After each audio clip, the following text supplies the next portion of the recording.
अरब देशों ने भारत को धमकाने की करी कोशिश।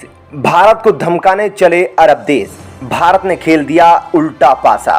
भारत ने अरब देशों की पकड़ी कमजोर नस। पाकिस्तान और चीन के कहने पर अरब देशों के द्वारा भारत पर वार करना पड़ा महंगा। जी हां दोस्तों, अरब देशों ने भारत को धमकाने की कोशिश करी थी। तेल पर उछलने वाले इन देशों का ही भारत ने तेल निकाल दिया है। भारत की ताकत देख अमेरिका के साथ यूरोप की भी बेचैनी बढ़ गई है। जी हां दोस्तों, कुछ महीने पहले भारत को नुपुर शर्मा के बयान पर अरब देशों ने भारत को घेरने की कोशिश करी। लेकिन दोस्तों, जैसा कि आप सब जानते हैं कि पाकिस्तान भारत को लगातार घेरने की कोशिश करता है। उसको देखते हुए जब भारत ने नुपुर शर्मा के बयान को एजेंडा बनाकर देश में बवाल होने लगा, तो पाकिस्तान ने इसको अंतर्राष्ट्रीय हवा देने की पूरी कोशिश की और अरब देशों से लेकर OIC यानी कि ऑर्गेनाइजेशन ऑफ इस्लामिक कॉरपोरेशन तक ने भारत को इस मुद्दे पर घेरा। और दोस्तों, इतना भी नहीं, अरब देश भी जिनकी सबसे बड़ी ताकत भी है तेल, वो भी भारत को इस मुद्दे पर बोलने लगे। लेकिन दोस्तों, इन अरब देशों की सबसे बड़ी कमजोरी ही तेल ही है, क्योंकि अगर इनका कच्चा तेल नहीं बिका तो ये भूखे मर जाएंगे। क्योंकि दोस्तों, इनकी पूरी अर्थव्यवस्था तेल पर ही डिपेंड है।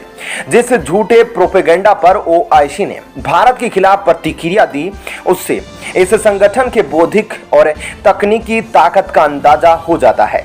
इस संगठन ने भारत से आए एडिटेड वीडियो को वेरीफाई करने की जरूरत नहीं समझी और इस तरह से विषय को लेकर बयान दिया तथा OIC के सदस्य देशों ने अपने व्यापार और निवेश का भी नहीं सोचा। अब दोस्तों, जिसके बाद अरब देशों के भारत पर लिए जा रहे बड़बोले बयान प्रधानमंत्री मोदी का माथा ठनका गए, जिसके बाद उन्होंने खुलकर कह दिया कि अब भारत का टारगेट अपने कच्चे तेल की खपत को कम करना है। और दोस्तों, प्रधानमंत्री मोदी का यह बयान केवल बयान नहीं था, बल्कि इसके तुरंत बाद भारत ने कार्रवाई करते हुए अरब देशों से कच्चे तेल के आयात को बहुत कम कर दिया और अपना सारा तेल आयात रूस से करना शुरू कर दिया।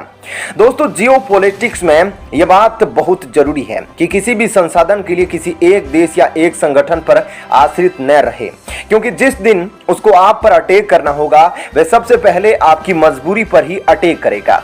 अब दोस्तों, इसके बाद जैसा कि आप जानते हैं कि रूस पर इस वक्त अमेरिका ने बैन लगा रखा है। ऐसे समय में रूस का निर्यात बंद होने की वजह से रूस बेहद कंगाली के रास्ते से गुजर रहा है। लेकिन दोस्तों, सब जानते हैं कि दुनिया में सबसे ज्यादा कच्चे तेल की जरूरत किसे होती है, वो है भारत। बेशक चीन सबसे ज्यादा कच्चा तेल का आयात करता है, लेकिन दोस्तों, चीन के पेट्रोलियम रिजर्व भरे पड़े हैं।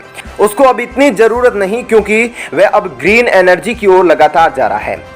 ऐसे में भारत ही इकलौता देश था जिसने रूस के आर्थिक संकट में मदद की। और दोस्तों, जैसे ही रूस ने देखा कि भारत को कच्चा तेल खरीदना है, रूस ने भारत को बम्पर छूट दी और भारत ने भारी मात्रा में रूस से कच्चे तेल का आयात किया। दोस्तों, ये देख अरब देश और पश्चिमी देश जल भूनकर राख हो रहे थे कि जहां अमेरिका ने रूस पर प्रतिबंध लगाने के बावजूद भारत रूस से बेझिझक तेल खरीद रहा है, वहीं अरब देशों को अकल आ गई कि भारत ने तो हमारा ही तेल निकाल कर रख दिया है। दोस्तों, भारत के इस कदम से जहां एक तरफ मंदी में चल रहे रूस को काफी पैसा मिला, वहीं दूसरी ओर भारत ने अरब देशों को उसकी औकात दिखा दी। और दोस्तों, जब अमेरिका से इसके बारे में पूछा गया तो अमेरिका भी भारत के खिलाफ बोलने से पीछे हट गया, क्योंकि अमेरिका ने यह तर्क दिया कि हर देश के अपने हित होते हैं। भारत एक बड़ा कच्चा तेल आयातक देश है, वह अपनी अर्थव्यवस्था के हिसाब से जहां उसको सही लगेगा वहां से तेल खरीदेगा। लेकिन दोस्तों, जियोपॉलिटिक्स एक्सपर्ट अमेरिका के इस कदम के पीछे यह कहते हैं कि अमेरिका जानता है कि भारत और रूस के मजबूत रिश्ते कहीं ना कहीं रूस और चीन के रिश्तों को मजबूत नहीं होने देंगे। और जब तक भारत और रूस के रिश्ते अच्छे रहेंगे, तब तक चीन एशिया की महाशक्ति नहीं बन सकता। और दोस्तों, इसलिए अमेरिका ने भी भारत को रूस से तेल खरीदने के लिए नहीं रोका। वहीं दूसरी ओर भारत की राष्ट्रीय सुरक्षा की नजर से एक बड़ी खबर आई है, जहां दोस्तों चीनी टेक्नोलॉजी कंपनी हुआवेई और मॉरिशस टेलीकॉम के पूर्व CEO के बीच कनेक्शन के कारण भारत की राष्ट्रीय सुरक्षा पर बहुत बड़ा प्रभाव डाल सकता है। ऐसी जानकारी सामने आई है। दोस्तों, मॉरिशस में टेलीकॉम के पूर्व CEO शेरी सिंह के इस्तीफा देने के बाद भूचाल से आ गया है। ऐसा इसलिए है क्योंकि उन पर भारत की जासूसी करने का आरोप लगा है। चीनी टेक्नोलॉजी कंपनी हुआवेई और मॉरिशस टेलीकॉम के पूर्व CEO के बीच कनेक्शन भारत की राष्ट्रीय सुरक्षा पर बड़ा खतरा पैदा कर रहा है।